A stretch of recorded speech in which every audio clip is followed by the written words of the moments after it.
What's up? What's going on, everybody? My name is Karthik, and I'm a fourth-year pharmacy student at the UNC Eshelman School of Pharmacy.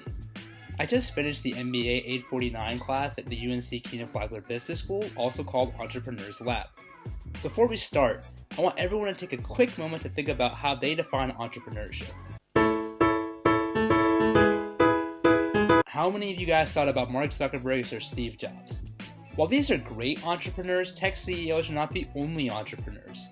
This whole class was designed to break down some of the great entrepreneurial myths that plague this industry.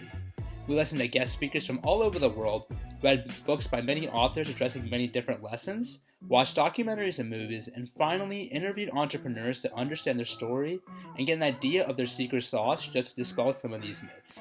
Throughout the semester, we were given 4 books to read, 1 grand challenge, 1 movie and documentary to watch, and 1 entrepreneur to interview. I first started off with the book Life Entrepreneurs by Chris Gurgin and Greg Vanderbeek, which I'll point out in one of these corners of the picture. And it challenged me to embrace the personal aspects of becoming an entrepreneur and creating principles and ideas about incorporating entrepreneurship into every aspect of my life, including those outside of business.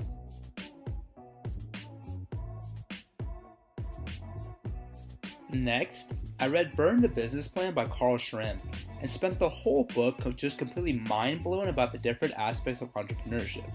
The very beginning of the book just shatters the idea of a 20-something-year-old unicorn that creates a new way to utilize technology. This is not the only version of entrepreneurs that matter.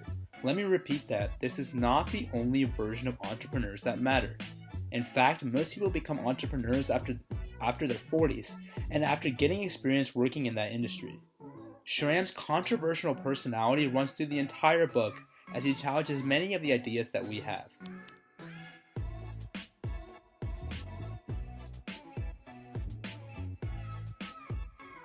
The third book, Mastering the Rockefeller Habits by Vern Harnish, is all about implementing the lessons of the other books by creating short-term and long-term goals, missions and vision statements, and action plans. One thing I loved about this book is not to create a medium-sized goal, but instead focus on a goal that which you can complete within 90 days and that which you can complete after 20 years. Finally, my last book and grand challenge or presentation was Born to Build by Jim Clifton and Dr. Sangeeta Badal. This book utilizes surveys to typify people into 3 groups: Alpha Rainmaker, Alpha Conductor, or Alpha Expert. The book also provides 10 entrepreneurial skills, mine which were selling, relationship, disrupting, and profitability. I feel that I have a much better understanding of my skills and the type of entrepreneur I want to be. I know that I can be an Alpha Rainmaker or Visionary CEO with strong skills in selling and relationship building while also attempting to disrupt the pharmacy space. I feel this book provided a lot of insights into my strengths and weaknesses and would recommend anyone to read it and follow its lessons. Now for the movie. I watched The Founders starring Michael Keaton. What was supposed to be an inspiring story about the creation of McDonald's just revealed the position of power that businesses have and its ability to oppress those who cannot defend themselves. The original McDonald brothers are completely left out of the company's history because of the greed of Ray Kroc. The very last component of the class was the Entrepreneur's Genome Project, which seeks to create a database for entrepreneurs and their success stories. I had the pleasure of talking with Bob Stevens from Health Centric Marketing Services.